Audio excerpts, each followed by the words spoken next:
kita berjumpa lagi di kanal Christine Liu. Sudah berkenalan dengan hormon adrenalin dan hormon kortisol? Saya membahasnya pada video perbedaan stres pada manusia purba dan manusia modern. Tonton dulu ya. Sistem pertahanan manusia tidak dibangun untuk stres yang berkepanjangan. Dalam dosis besar dan terus-menerus, hormon adrenalin dan hormon kortisol memberikan efek yang buruk dan membahayakan untuk fisik maupun psikis manusia. Berikut ini adalah pengaruh buruk stres ketika hormon adrenalin dan hormon kortisol berkeliaran terlalu lama dalam jumlah yang besar. Yang pertama, pada sistem kardiovaskular. Stres mempengaruhi tubuh dan juga otak manusia dengan cara yang positif maupun negatif. Stres yang akut dapat meningkatkan performa kardiovaskular. Teman-teman pasti pernah mendengar orang yang dengan tiba-tiba mampu mengangkat sebuah mobil untuk menyelamatkan orang yang sedang terjepit di bawah mobil tersebut. Ini adalah jasa hormon adrenalin. Dalam jangka panjang, dosis hormon adrenalin yang terlalu besar dapat melukai pembuluh darah. Luka ini menjadi magnet bagi molekul untuk menumpuk, membentuk benjolan yang disebut dengan plak. Plak ini dapat tumbuh dengan cukup besar dan menyumbat pembuluh darah. Bayangkan jika penyumbatan ini terjadi di pembuluh darah di daerah jantung. Orang tersebut akan mengalami serangan jantung. Jika penyumbatan ini terjadi di pembuluh darah otak, maka orang ini akan mengalami stroke.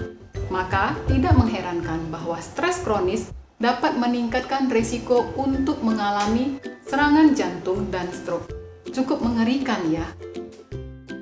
Yang kedua, pada sistem kekebalan tubuh. Stres juga dapat mempengaruhi respon kekebalan tubuh manusia.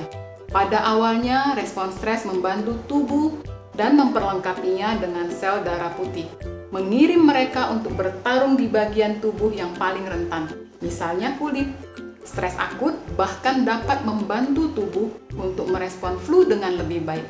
Tetapi, stres kronis dapat membalikkan semua kemampuan ini dengan cara mengurangi jumlah prajurit sel darah putih yang heroik tersebut. Bahkan melucuti senjata mereka sampai dengan membunuh sel darah putih ini tanpa ampun. Kanibalisme ini terjadi di dalam tubuh yang stres. Dalam jangka panjang, stres merusak bagian sistem kekebalan tubuh yang berfungsi untuk memproduksi antibodi. Bahkan dapat melumpuhkan kemampuan tubuh untuk melawan infeksi. Stres kronis juga dapat mempengaruhi sistem kekebalan tubuh untuk menyerang apa saja tanpa pandang bulu.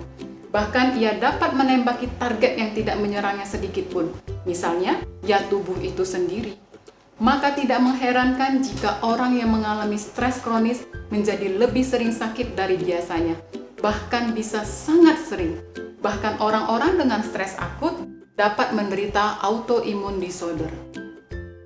Yang ketiga, pada memori dan kemampuan untuk menyelesaikan masalah. Ternyata, stres dapat mempengaruhi memori. Jika berbicara tentang memori, maka hippocampus adalah bintangnya. Hippocampus adalah bagian dari sistem limbik otak besar, dianalogikan sebagai benteng ingatan manusia. Keberadaan hormon kortisol dalam hippocampus seperti layaknya garam membumbui semangkuk sup. Nikmat bukan? Maka hal ini membuatnya responsif terhadap sinyal stres.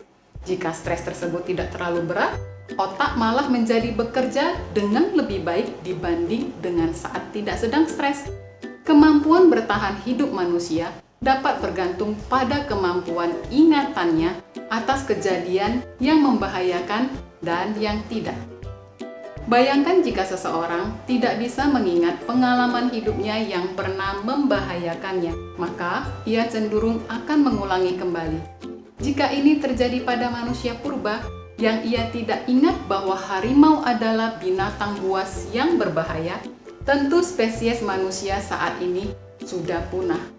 Pengalaman yang membahayakan tersebut memacu otak untuk belajar dengan cepat dan mengatasi sebuah situasi yang dianggap membahayakan.